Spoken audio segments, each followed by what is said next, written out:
ọnwụ onye nke mmadụ bụkwa ihe na-ewute n'eziokwu mana ọtụtụ mgbe ọ na-abụkwa oge imerube ndụ onye nwere anwụ biri n'elu ụwa.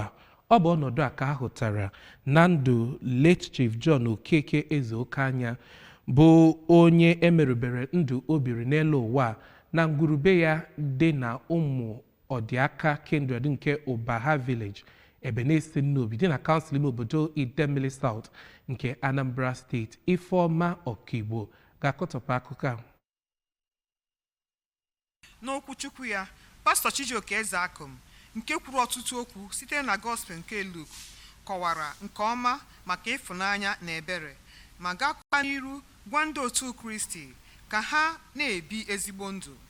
Ụmụ ya bụ Chief Echezona Ezeokeanya, Maazị Chukwuebuka Ezeokeanya, Oliakụ Chidimma Akudigwe na ọgọ ya nwoke bụ Chief Okwudili Ugochukwu kwuru na ọ bụ ezigbo nna nke hụrụ ha n'anya ma jupụtakwa n'umeala ma na-ejikọta ezinụlọ ya n'udo. Ndị enyi ha gụnyere Maazị Ikenna Akamelo, Matthew Nwachukwu na Nonso Ejike bịara kasie ha obi.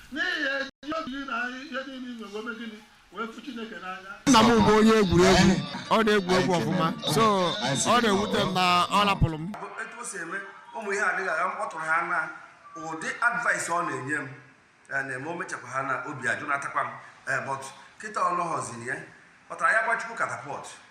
Ọtụtụ ndị mmadụ sitere n'ebe dị iche iche nke gụnyere ndị otu Nnobi Royal Cabinet, ndị ọchịchị nke etiti, ndị ndọrọndọrọ ọchịchị, ọtụtụ ndị si ebe dịgasị iche iche bịakwaziri kasie ezinụlọ ya obi. Ihe nkiri dị iche iche pụtakwara ihe na akwamozu anwa. Site na Nnobi, abụ m Ifeọma Ọkigbo maka akụkọ ụwa ABS.